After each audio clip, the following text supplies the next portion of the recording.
cuenta, estos traen unos sellos en la parte interna, ¿ya? Cuando falla la Sí, bomba, sí, sí. por eso tenemos el indicador, que nos indica cuando empieza a gotear, significa que ese sello ya se rompió.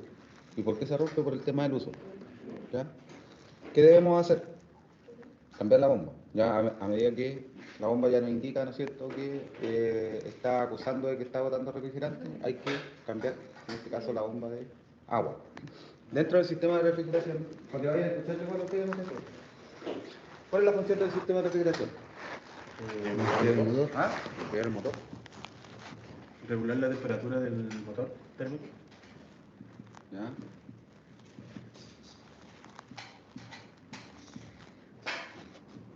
Una de las cosas es, las funciones principales, mantener la temperatura normal de trabajo.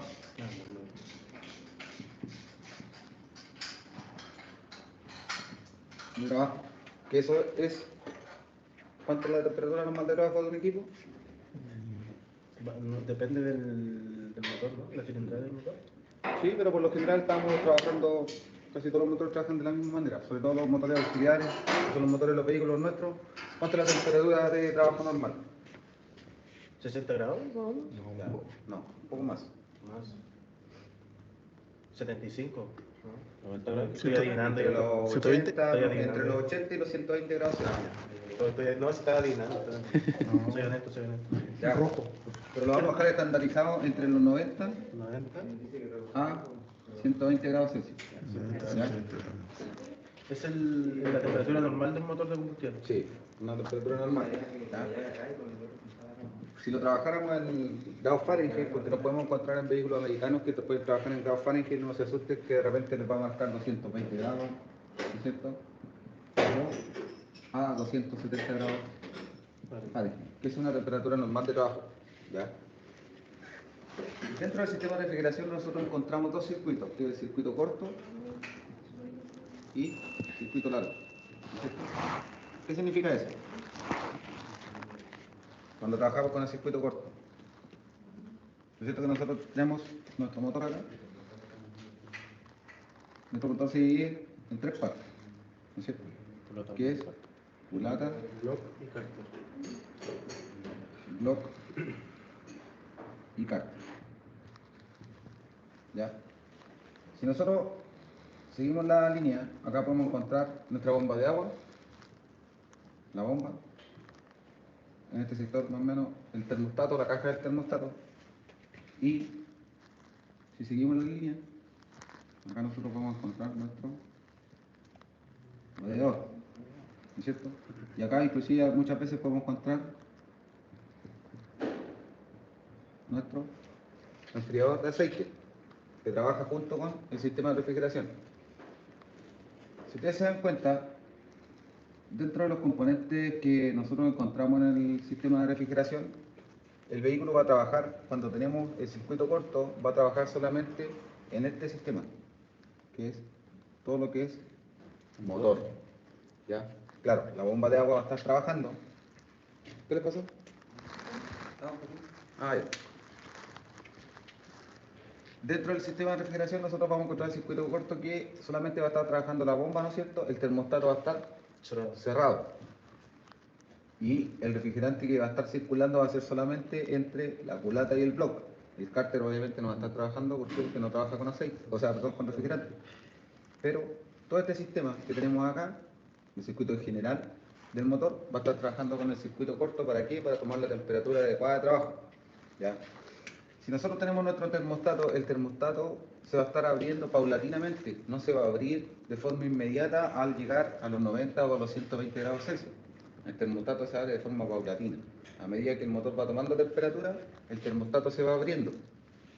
Si nosotros tenemos una temperatura de 50 grados Celsius, ¿no es cierto? El motor va a empezar, o sea, perdón, el termostato se va a empezar a abrir de forma paulatina y va a empezar a traspasar el refrigerante. Claro, acá ya tenemos una línea con refrigerante, ¿no es cierto? Pero el refrigerante que está con temperatura se va a empezar a pasar desde este punto a este punto. Va a pasar a través de la celda, ¿no es cierto?, de refrigeración.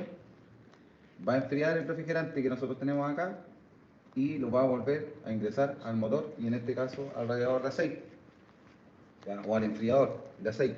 Que el enfriador de aceite puede ir enlazado con la transmisión o simplemente con el aceite del motor. ¿Ya? En los equipos que trabajamos nosotros, trabaja con el aceite de motor, transmisión y el diferencial. Para eso tenemos diferentes celdas de disipación, en la cual vamos a encontrar, en este caso, 3 radiadores de aceite, en el cual el aceite va a circular en un sector, ¿no es cierto?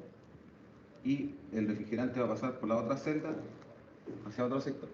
En este caso, pasa el aceite, ¿no es cierto? Y el refrigerante lo enfría en forma contraria. Pero una vez que nosotros ya realizamos el circuito corto, y cuando el vehículo llega a temperatura normal de trabajo, que son los 90 a 120 grados Celsius, el termostato ya debe estar abierto de forma completa.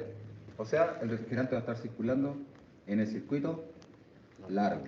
¿Ya? ¿Eso qué quiere decir? Que todo este sistema está trabajando de la misma manera. Hasta ahí, ¿pudieron entender? ¿Sí? Si nosotros tenemos el circuito corto y el circuito largo en el sistema de refrigeración, también tenemos diferentes componentes, como por ejemplo termostato, bomba, enfriador. Tenemos las mangueras de refrigeración, ¿no es cierto? Lo como llaman mangueras de refrigeración, el radiador y tenemos la tapa del radiador. Que la tapa del radiador no es menos importante, ¿ya? ¿Por qué? Porque también cumple una función. ¿Cuál es la función de la tapa del radiador? No. Liberar la presión. Liberar la presión que nosotros generamos en este caso, en el sistema de refrigeración. Si ustedes se dan cuenta, ¿se han dado cuenta cuando nosotros encendemos nuestro hervidor? ¿Ya? O la tetera de la casa, ¿ya? ¿Qué pasa? Si ustedes se han dado cuenta, las teteras por lo general tienen un pituto, ¿no es cierto?, que empieza a liberar la presión que se genera en la tetera. Porque si, ¿qué pasa si la tetera fuera sellada completa y solamente la tapa lo presionara? Cuando se genera esa presión que está dentro, El agua sale por la... va a salir a la tapa disparada. ¿Por qué? Porque hay una presión. La olla a presión funcionan de la misma manera y la tapa del radiador cumple la misma función. ¿Se han dado cuenta que las tapas del radiador muchas veces tienen un número que dice 0.8, 0.9, 1.0, 1.1? Y eso está en bar. ¿Ya? Esa es la presión que... Esa es la presión que soporta, en este caso, el equipo que nosotros estamos trabajando. Cuando hay una sobrepresión en el sistema, la tapa del radiador va a actuar en ese momento. ¿Y qué va a hacer? Si llegamos a los 0.8 bar, llega la presión a ese porcentaje y automáticamente empieza a liberar la presión hacia el exterior. Porque si no liberara la presión la tapa del radiador, ¿qué va a pasar? Se calentaría nuestro motor. Uno de los síntomas más comunes que nosotros al final nos enfocamos en qué, no, la empaquetadura de culata es la que está fallando. No, muchas veces también la tapa del radiador falla y no libera la presión que nos indica el fabricante y se mantiene esa presión constante y se va a calentar nuestro motor. O sea, vamos a tener una sobretemperatura. Y eso es producto solamente de la tapa del radiador. Si ustedes se dan cuenta, ¿cómo nos podemos dar cuenta en una tapa de radiador que esté en malas condiciones? Una, por ejemplo, es cuando tenemos óxido dentro del sistema de refrigeración, producto de que el cliente, o en este caso el usuario, le echó agua de la llave, ¿ya? Y eso, todos los componentes internos del motor les pasa eso, óxido, ¿ya? La tapa del radiador tiene un resorte, ¿ya? Por donde se presuriza, ¿no es cierto?, la liberación de la presión que tenemos acá, y a su vez también nos podemos dar cuenta en la goma que tiene la tapa del radiador, que la goma se disipa. Cuando la goma está disipada más de lo que nos indica el fabricante, esa goma no permite que libere la presión hacia el exterior. ¿Y qué va a pasar? Se va a calentar nuestro motor solamente por la tapa del radiador, ¿ya? Y si no nos damos cuenta de eso, ¿qué va a pasar? Se nos va a subir la temperatura del motor, ¿ya? Y podemos provocar una falla mucho más grave en el sistema, ¿ya? Hasta ahí, ¿quedaron claros con referente al sistema de refrigeración? Dentro del sistema de refrigeración nosotros utilizamos líquido refrigerante y anticongelante, ¿ya? Dependiendo de los porcentajes que nos indique el fabricante, cuánto porcentaje de refrigerante y cuánto porcentaje de agua, o sea, de refrigerante y anticongelante es lo que nosotros debemos mezclar, ¿ya? Los equipos nuestros es 50-30, o sea, 50 litros de refrigerante y 30 litros de anticongelante. Si nosotros tuviéramos una disminución del refrigerante, por X motivo, no sé, sacaron la tapa, botó un poco de refrigerante o simplemente se le soltó una manguera, ¿no es cierto? ¿Qué debemos hacer? Rellenar con agua destilada, ¿ya? El agua destilada solamente se utiliza para hacer relleno de refrigerante. El agua destilada no se utiliza para hacer un cambio de refrigerante, ¿ya? Para que lo tengan en cuenta. ¿Cuáles son los componentes que nosotros debiésemos cambiar en un mantenimiento preventivo en caso que encontremos algún desperfecto? Si encontramos un desperfecto pasaría a ser correctivo, ¿ya? Pero ¿cada cuánto debiese cambiarse una bomba de agua? Lo dijimos, dependiendo de lo que nos indique el fabricante, pero por lo general debiese ser que la duración de una bomba de agua está dentro de los 60.000 kilómetros, el cambio. O sea, antes de los 60.000 kilómetros, en el mantenimiento preventivo, la bomba de agua, debiésemos cambiarla. ¿Por qué? Porque si ya no empieza por el indicador a botar refrigerante, ¿qué va a pasar? Significa que ya no pasaría a ser un mantenimiento preventivo, pasaría a ser un mantenimiento correctivo. ¿Ya? Todo depende del fabricante. El fabricante te puede dar una duración de una bomba de agua de 80.000 kilómetros. Bueno, porque los guardados son un caballito. Por eso, todo eso depende del fabricante, pero una estadística en sí está entre los 60.000 kilómetros más o menos. ¿Ya? Y ténganlo por seguro que los 61.000 o 62.000 kilómetros va a estar botando el refrigerante, ¿no es cierto? En este caso por el indicador que nosotros nos encontramos en la bomba. ¿Ya? ¿Hasta ahí alguna duda con el sistema de refrigeración? Es súper simple, no es tan... Cuando se complejo. hincha el radiador, profe, ¿es un problema de la tapa? Puede ser problema de la tapa, o simplemente también puede ser problema del termostato. Del termostato. ¿Ya? ¿Cuál es la falencia que nosotros podemos tener en caso que tengamos el vehículo sin termostato? Podemos debilitar el material de lo que está compuesto el... Como no trabaja la temperatura de Que se debilita porque trabaja a cierta temperatura y siempre va a estar en frío. Siempre va a estar en frío, ¿no es cierto? ¿Y qué va a pasar con la computadora? La computadora va a querer leer los parámetros de temperatura del refrigerante, porque eso va de la mano también con el sistema de combustible, de alimentación de combustible. Si tenemos baja temperatura, necesitamos tener una buena combustión. Y si tenemos baja temperatura en el motor, vamos a tener mayor consumo de combustible. ¿Ya? Pérdida de potencia, poco probable, pero sí vamos a tener mayor consumo de combustible. ¿Por qué? Porque el computador va a querer entregar la mejor opción de poder ingresar mayor cantidad de combustible, ¿no es cierto? Mayor cantidad de aire, ¿para qué? Para poder generar una buena combustión. Y si tenemos mala temperatura, va a pasar de que tenemos mucho consumo de combustible. ¿Ya? ¿Qué es lo que debiesen saber ustedes en lo básico del sistema de refrigeración? Los componentes que integran el sistema de refrigeración, que ya los nombramos. La tapa del radiador, el radiador, ¿no es cierto?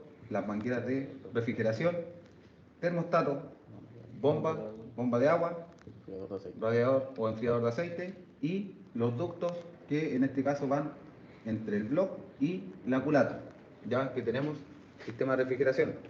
O sea, todos los conductos internos que pasan a través del block se traspasan a través de la culata.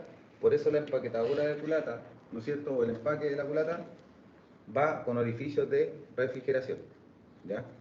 Si nosotros tenemos mala mezcla de refrigerante y solamente agua de la llave, va a pasar lo que tenemos acá en ese empaque que tenemos ahí. Tenemos óxido en el empaque, ¿ya? Y el empaque por lo general es de un material de metal, ¿ya? Con recubrimiento, ¿no es cierto? Y todo lo que quieran llamar referente a los componentes internos que tiene la empaquetadura, y eso va a provocar que se debilite la empaquetadura y se rompa, ¿ya? Y ahí se nos pase el refrigerante al aceite, y ahí producimos ya un deterioro mayor en el vehículo, una emulsión en el aceite. ¿De qué material es la empaquetadura? La empaquetadura es de metal, pero trae recubrimiento con varios componentes para poder mantener la temperatura adecuada de trabajo en este caso y poder mantener la hermeticidad. ¿Ya? Ahí tengo, no me acuerdo bien los componentes sí, en sí, pero los tengo anotados. ¿Ya? Y el que es de, creo que era de caucho. No, sí, eso, ahí estamos hablando solamente de los empaques para, ya sea la tapa de válvula o en este caso el cárter de aceite. Profe, cuando hay una subida de temperatura o de repente un calentón, ¿qué es lo recomendable? ¿Apagar el motor, seguir manteniendo el motor, sacar la tapa? Depende de qué tan grave sea la alza de temperatura. Ya que está saliendo humo del... Sí, mira, es que tienes que tomar varias opciones. Muchas veces el vehículo cuando se empieza a subir la temperatura, nosotros nos estamos dando cuenta que se está subiendo la temperatura muchas veces llegamos y apagamos, que es una opción, ¿ya? Pero otras veces, si no sabemos si realmente es por una sobretemperatura, por el esfuerzo que nosotros estamos realizando, solamente, no sé, un ejemplo, la subida de altos pisos y vamos con peso. El vehículo se puede sobrecalentar producto de que está trabajando a mayores RPM, está con mucho peso, ¿no es cierto? El vehículo está haciendo un sobreesfuerzo anormal a lo que está diseñado el vehículo. Y se puede subir la temperatura. ¿Qué hacemos nosotros? Nos detenemos, marcha en neutro y aumentamos la RPM. ¿Ya? Muchas veces también nos indica el fabricante el procedimiento, pero dentro de lo general está que sube la RPM entre los 1500 y 2000 RPM en neutro y así hace funcionar con mayor velocidad el electroventilador. ¿Ya? Y al hacer funcionar con mayor velocidad el electroventilador se enfría más rápido y aparte no estás con carga ni siquiera y no estás con un procedimiento de utilizando la transmisión. Y eso va a enfriar nuestro equipo. Si el equipo no se enfría y sigue aumentando la temperatura, es recomendable detener el vehículo de forma inmediata. ¿Qué es lo que no se debe hacer? Y que el otro día venía bajando de Pozo al Monte, manejando, ¿no es cierto?, mi vehículo y me doy cuenta que había un compadre detenido con la tapa arriba y lo primero que hace, está saliendo humito, como dices tú, y sacó la tapa al radiador. La sobrepresión que nosotros tenemos en el sistema se va a liberar automáticamente por la tapa. Y es lo peor que nosotros podemos hacer. ¿Ah? No se te evapora, la bota de forma completa. ¿Por qué? Porque toda la presión que está dentro del sistema te libera la presión y te bota todo el refrigerante. Y ahí que se produce un cambio de temperatura muy brusco. ¿Y qué va a pasar? Que lo más probable es que dañemos la culata. Y el otro error que cometen al momento de botarla de todo el refrigerante, vienen y le echan agua helada, ¿no es cierto? ¿Y qué va a pasar? Cambios de temperatura muy bruscos, doblan la culata, se corta el empaque y tenemos daños mucho mayores. ¿Ya? Así que ese es uno de las medidas de seguridad que nosotros debemos ejercer dentro del sistema de refrigeración. Profe, y cuando bota agua por el bote, por ejemplo, yo tengo un caso un camión que botó ¿Ya? agua por el bote. ¿Por la parte superior del Sí. radiador? No, por por el depósito por espacial. el depósito seco. Ya, pues eso tú tienes que visualizar primero si es que puede ser producto de la tapa del refrigerante, en este caso del radiador, o puedes tener a lo mejor una fuga, o sea, perdón, un problema con la empaquetadura de culata. O sea, a mí igual una vez me pasó eso y fue porque se me había hecho una vida laboral, ¿no? O sea, laboral en la mañana. Puede ser. Y ahí empieza a tener una sobretemperatura. Sí, pero ahí ya empieza a debilitarse el sistema de refrigeración. Independientemente de bote, va a tener bajo nivel de refrigerante y eso va a producir eso. O cuando te empieza a botar también es cuando tienes mucho refrigerante, más de lo normal, ¿y qué va a hacer el sistema? Se va a empezar a botar el nivel que tú tienes más de lo normal. Pasa eso. ¿Por qué? Porque por algo te dice que tienes que tener un mínimo y un máximo. Cuando tienes máximo, ¿qué va a pasar? Todo ese delta que tú tienes de más, te lo va a empezar a botar por el depósito de expansión. Y ese depósito trae una manguerita, ¿no es cierto? Y que te empieza a botar. Por eso, porque la presión que se está generando es como que en la cámara de combustión tú rebajes la relación de compresión. La relación de compresión está diseñada para un equipo, y ¿qué pasa? Que si baja, no sé, un ejemplo, rebaja la culata o cambia el empaque y cambia un empaque mucho más delicado de la culata, va a bajar la relación de compresión. ¿Y eso qué va a producir? Una mayor compresión, ¿no es cierto? Y va a debilitar cada uno de los componentes que tú tienes, en este caso las bielas, que ya no están fabricadas como se hacían antes, son mucho más débiles, y va a pasar de que las puedes doblar. Y acá pasa lo mismo. Se va a generar mucho más rápido la presión que se genera en el sistema, y este sistema va a generar mayor presión y en este caso te va a liberar toda la presión excedente que tú tienes. ¿Ya? Eso es referente al sistema de refrigeración. ¿Ya? No es mucho tan complejo.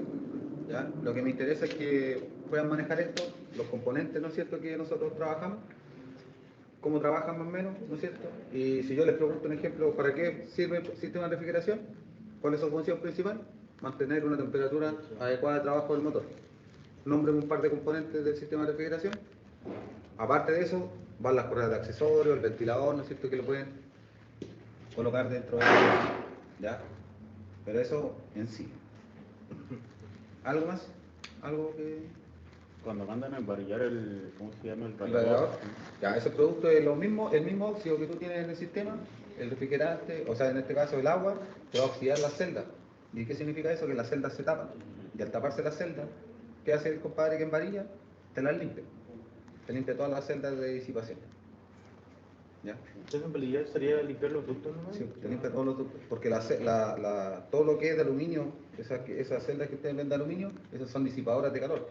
Pero en sí el embarillado, por donde pasa el refrigerante, eso te lo limpian completo. ¿Siempre va en una dirección nomás, por ejemplo, de arriba para abajo, o puede ir de abajo para arriba? No, de arriba hacia abajo. ¿Por qué? Porque la bomba trabaja de esta manera y el refrigerante sube. Si tú te das cuenta en tu vehículo, cuando tengas el vehículo en frío, da arranque, tú vas a notar de que estas mangueras que están acá van a empezar a calentarse de a poco y esta va a estar en frío. Esta siempre va a estar fría hasta que se abre el termostato de forma completa. Pero siempre va a estar más fría que la parte superior. La parte superior va a estar más caliente que la parte inferior. ¿Por qué? Porque de aquí pasa el refrigerante automáticamente a temperatura de trabajo y ya empieza a enfriar a través de la celda, gracias en este caso al ventilador, ¿no es cierto?, que nosotros vamos a tener acá en este caso eso es la aspa. No soy muy bueno para el dibujo, ¿ya? Pero son las aspas que te van a ayudar a realizar ese trabajo. ¿Alguna duda ahí referente al sistema de refrigeración? Es súper simple, no es tan complejo, ¿ya? Dentro del sistema de refrigeración, igual ustedes que van a encontrar en los motores, van a encontrar los sellos de agua. ¿Ya? Los sellos de agua van en el bloque del motor, ¿ya? En los costados. ¿Ya? Esos sellos de agua, ¿qué nos permite? También liberar las presiones que nosotros podemos encontrar. ¿Ya? Es como un fusible en el motor. ¿Ya? ¿Qué va a pasar? Tenemos ese tipo de refrigerante, ese óxido, se empieza a oxidar, se empieza a debilitar y es como una pulserita. ¿Ya? Eso van por los costados. Muchachos, dentro del portal yo les mandé una PPT donde aparece el procedimiento de la regulación de válvulas. Ah, ya lo tiene.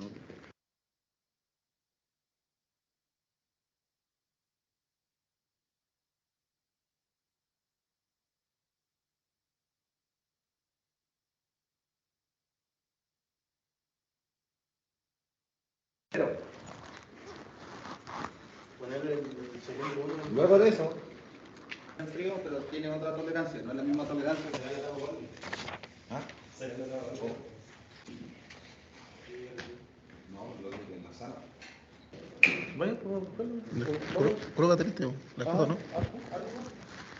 Lo primero que ustedes tienen que ver, muchachos, dentro de la regulación ¿qué es el primer paso de la regulación? No.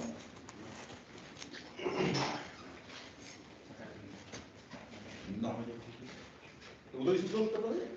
Ah, el asiento 11. Y le piden el papelito porque les va a pasar un papel para rellenar, que es de la maqueta.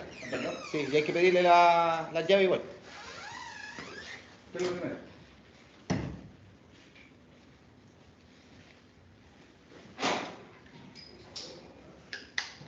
Se lo dije. No, lo dije en la sala. Te dije. Ya los alumnos ya han hecho regulación de válvulas. No, pero una cosa que la hayan hecho, yo creo que es cosa que se explicó. Se explicó, se dijo. ¿Qué es lo primero que debemos hacer nosotros al momento de hacer una regulación de válvulas? ¿Hay? ¿Qué? No.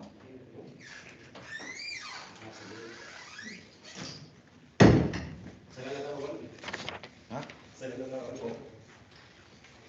El motor se coloca, muchachos, a temperatura normal de trabajo, porque la válvula se regula en caliente.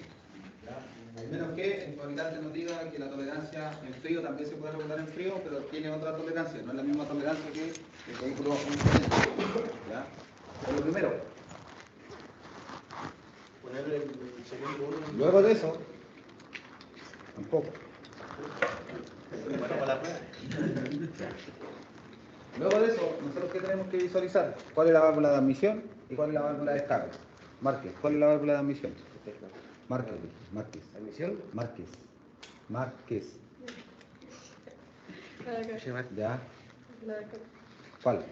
Me nombró las dos. ¿Ya? ¿Por qué? Por el Son preguntas de prueba, yo es como que estoy haciendo la evaluación. recolector. Pero múltiple. ¿Ya? Y yo voy múltiple. Múltiple de escape. ¿Usted cuál es la válvula de escape? No diga, no sé. Si ella dice que esta es la válvula de admisión, ¿cuál es la válvula de escape? ¿Será esto? No. Ahí a la yunte. ¿Ya? ¿Cómo nosotros visualizamos cuál es la válvula de admisión y cuál es la válvula de escape? Lo dijimos la vez anterior. ¿Cómo nos guiamos nosotros? Con los múltiples, ¿ya? Nosotros tenemos el múltiple de admisión acá, ¿no es cierto? El múltiple de escape en este caso está en la parte inferior, ¿ya? Que son, váyanse para acá, para que entiendan. Múltiple de admisión, ¿no es cierto? Si nosotros seguimos la línea de múltiple de admisión, el ducto, admisión. Si usted se da cuenta, en la siguiente tenemos el múltiple de escape, o sea, si seguimos la línea, ese es el múltiple de escape. O sea, es la válvula de escape. En otros motores, nosotros que el motor Isuzu que tenemos allá, vamos a encontrar el múltiple de admisión acá y el múltiple de escape en el otro costado. Y funciona exactamente de la misma manera. Seguimos la línea de los ductos. ¿Ya? Es algo. Acá están en el mismo lado. Acá, ¿cómo acá? Acá están en el mismo lado. En el cambio de los otros motores, ustedes lo van a encontrar múltiple de admisión acá, múltiple de escape acá, o múltiple de admisión acá, múltiple de escape acá, depende del diseño del fabricante. ¿Ya? Pero la lógica es la misma. ¿Ya? Seguimos la línea, o sea, admisión, escape, pasamos la línea, admisión, escape, admisión, seguimos la línea, escape. Es lo más simple que nosotros podemos hacer. ¿Ya? Una de las características que nosotros podemos encontrar dentro de las válvulas de admisión en la válvula de escape es que la válvula de admisión es más grande que la válvula de escape, pero esa es solamente una característica. ¿Por qué? Porque si el alumno me dice, no, porque yo puedo identificar la válvula de admisión porque la válvula de admisión es más grande que la de escape. Entonces, para regular válvula, vas a sacar la culata primero para poder visualizar si es que la válvula de admisión y la válvula de escape. No. Acá esta es la forma más simple. Y es lo que así nosotros podemos identificar. ¿Ya? Luego de eso, que nosotros identificamos cuál es la válvula de admisión y cuál es la válvula de escape, tenemos que sacar ya sacamos nuestra tapa de válvula, ¿no es cierto?, para identificar cuáles son las válvulas y tenemos que colocar el cilindro número 1 en traslape. ¿Qué significa traslape? Haciendo clic. Sí, pero ¿cuál es el sistema? ¿Qué está haciendo la válvula de escape y qué está haciendo la válvula de admisión? La válvula de escape ya está cerrada y está funcionando bien. Ya, bien. ¿Ya? Eso significa que esté el vehículo en traslape, en este caso el cilindro número 1. ¿Cuál es el cilindro número 1? ¿Usted? Que está con la transmisión, que sea con la correa de distribución. Ya. Desde la distribución empezamos el orden de la cilindro número 1, 2, 3 y 4. Ya. ¿Cuál es el orden de encendido de este motor? ¿Ah? No. 1, 4 y... No. ¿Usted? Pero el orden de encendido El orden de tiene que ver con los índices regulando. Porque el orden de encendido no es el mismo que el orden de trabajo. No, no es lo mismo. El ciclo de trabajo es 1, el orden de encendido es otro. No es el 1, 3, 4. No. O sea, es, pero no es los números que corresponden. Usted. Le he preguntado todo. 1, 3, 4, 2. ¿Ya? Ese es el orden de encendido de un motor de 4 cilindros. ¿Qué significa eso? De que si nosotros dejamos en traslape el cilindro número 1, el cilindro número 3 también va a estar en traslape. O sea, yo puedo hacer la regulación de inmediato. Con un giro del volante, yo dejo puesto, ¿no es cierto?, nuestro primer cilindro en traslape y el tercer cilindro debiese estar en traslape. Hago un giro de 360 grados y debería tener traslape el 2 y el 4. Y en solamente 2 giros debiese tener la regulación hecha del motor. Pero si me complica eso, no recuerdo en este caso el orden de encendido, que eso debe ser desde chiquitito, ¿no es cierto?, desde cuando empiezan a estudiar, aprendérselo hasta cuando terminan. Y después cuando están afuera, también tienen que saber, ¿ya? Pero si no quieren hacerlo de esa manera, ¿qué es lo que va a pasar? Podemos hacer el cilindro número 1, giramos, cilindro número 2, giramos, cilindro 3, giramos, cilindro 4. ¿Qué nos va a quitar? Tiempo. Solamente eso, ¿ya? Pero eso no va a afectar el tipo de mantenimiento que nosotros estemos realizando. ¿Ya? Lo podemos hacer en el orden correlativo o en el orden de encendido. ¿Ya? Pero si yo le pregunto cuál es el orden de encendido, debe saber. ¿Ya? 1, 3, 4, 2. ¿Y qué significa eso? ¿Usted? ¿Qué significa el orden descendido? ¿Usted? La forma en cómo trabajan los pistores. ¿Ya? ¿Usted? Sería el primer punto el encendido del motor. ¿Ya? ¿Usted? Lo dijimos recién. ¿Usted? El ciclo de trabajo. ¿Sí? ¿El orden descendido? ¿Qué significa?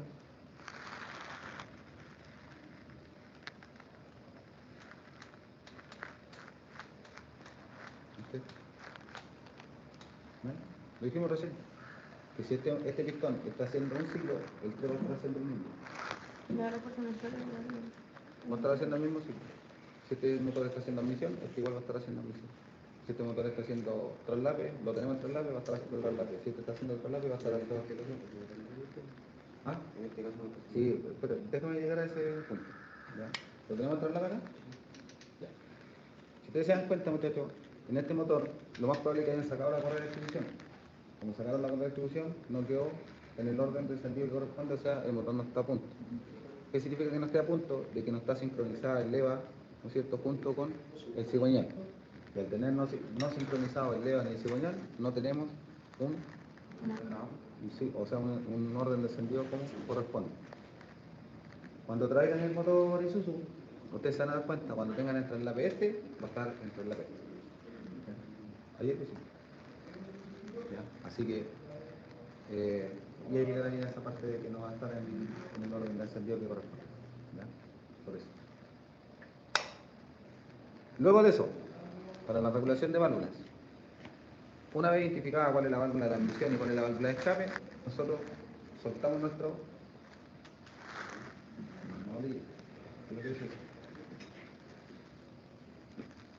Soltamos la tuerca de seguridad, ¿no es cierto?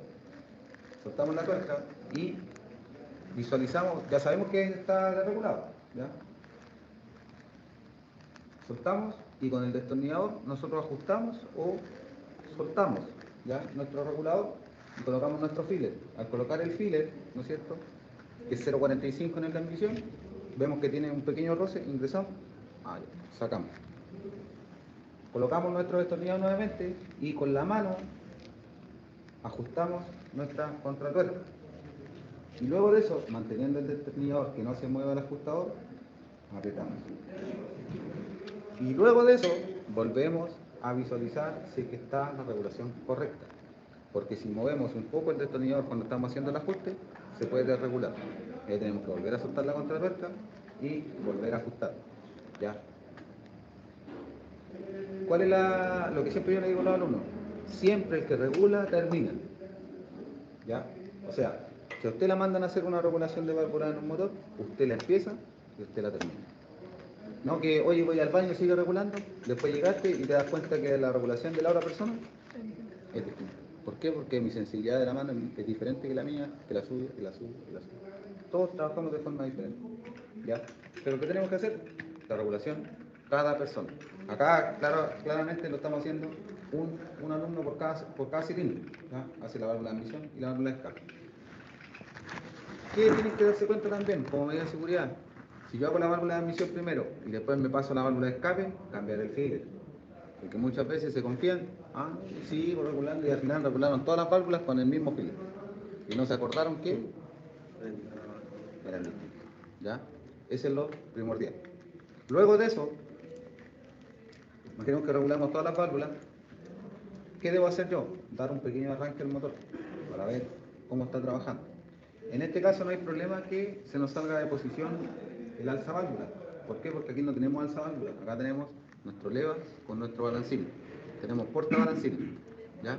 En cambio en el motor Isuzu, en el que van a traer ahora, ese trae alza válvula, o sea, no tenemos las levas en la parte superior. ¿Y qué tenemos que tener cuidado ahí? Que con el leva, o sea, el alza válvula va a estar así. Si se sale de posición y yo dejo trabajando nuestro motor, esa válvula no va a estar trabajando. Y lo más probable es que el alza válvula esté chocando de mala forma, doble el alza válvula y se pueda cortar y se va a generar sobretemperatura. Esa es la válvula que es como un vástago que hace. Sí. Por eso puse la presión y ¿ya? Eso lo vamos a ver ahora, ¿ya? Para que ustedes lo ajusten mientras ustedes hacen el ajuste en la maqueta. ¿Ya? Y después, si alcanzan, hacen el ajuste en el otro que va a estar funcionando. Lo vamos a hacer funcionar primero. Y ahí ustedes también se van a dar cuenta en qué aspecto. ¿Cómo trabaja el sistema de lubricación? Igual. Yo les digo que muchas veces el usuario, o en este caso el conductor, no sabe de que los aceites trabajan ¿con qué? Con temperatura, aparte de eso. La viscosidad, bien, ¿ya? Y todos los aceites trabajan con diferentes viscosidades. ¿Qué significa eso? Que si un aceite 530 está dentro de la normativa y dentro de los estudios, que el 530 se demora aproximadamente 5 segundos entre tomarlo desde la bomba a que llegue a la parte superior del motor. El 1040 está entre los 8 segundos y el 1540 está entre los 10 y 13 segundos de demora. O sea, si yo dejo andando nuestro motor y llego y salgo, porque voy atrasado, ¿no es cierto? Llego y salgo, ténganlo por seguro que esos balancines o los válvulas, ¿no es cierto?, van a estar trabajando en seco. ¿Por qué? No en seco completamente, porque igual siempre hay una película de aceite. Pero un ejemplo, no sé, pues usted dejó su vehículo un mes detenido. Y después de un mes, ¡pam!, y salió. Ténganlo por seguro que esos 15 segundos de aceite, sin aceite el motor, estuvo trabajando en seco. La parte superior. ¿Por qué? Porque esos 15 segundos que se demoró acá, estuvieron trabajando a alta velocidad los balancines, ¿ya? Y las válvulas. ¿Y qué produce eso? Que los retenes de válvulas estén trabajando en seco. Y eso al no tener el vehículo tanto movimiento, se resecan. ¿Y qué pasa si falla el retén de válvulas? Se empieza a pasar el aceite a la cámara de combustión. Y ahí es donde tenemos quema de aceite en nuestro equipo. Y ahí es cuando nosotros nos damos cuenta, oye, ¿por qué cada 2 semanas le estoy echando medio litro de aceite? ¿Ya? Que es lo que no puede pasar. Sí. ¿Ya? Así que voy a llenar ahí. Necesito que regulen. Los 4 que, o sea, ¿están ustedes 4 acá? Ah, no, ustedes 3. ¿Ya? Ah, ya los 4. Regulación de válvula. Primer cilindro, entra el lápiz. Pasamos al segundo, tercero y cuarto. ¿Qué pasa si queda mal desregulado? Tenemos pérdida de potencia, mayor consumo de combustible. Cuando hacemos una rectificación igual tenemos que regular. Sí, el ralentí puede estar inestable. ¿Cada cuánto se debe hacer una regulación de válvula? Lo dijimos. O sea, no una regulación, sino que una inspección de la regulación de válvula. En los mantenimientos preventivos. Porque en la empresa, ¿no es cierto?, se hacen mantenimientos preventivos y uno de los mantenimientos preventivos es controlar la regulación de válvula. La regulación de válvula se debiese hacer cada 20.000 kilómetros. ¿Ya? Pregunta para él. Si nosotros controlamos la regulación de válvula y el tercer cilindro, un ejemplo, nos marca que la tolerancia es mayor a lo que nos indica el fabricante y los otros 3 elementos están bien, ¿qué debemos hacer? Corregir. Y al corregir ya no pasaría a ser un mantenimiento preventivo, pasaría a ser un mantenimiento correctivo. ¿Ya? Eso es lo que tienen que tener claro, muchachos. ¿Cuál es la diferencia entre un mantenimiento preventivo y un correctivo? ¿Ya? Si yo les pregunto, ¿cada cuánto se debiese hacer una inspección en la regulación de válvulas? Cada 20.000 kilómetros. ¿Qué pasa si hay una válvula desregulada? Ya no pasaría a ser un mantenimiento preventivo, sino que un mantenimiento correctivo. ¿Ya? Eso. Trabajen. Si tienen dudas me van preguntando y ustedes vayan a buscar. Yo les voy a firmar aquí.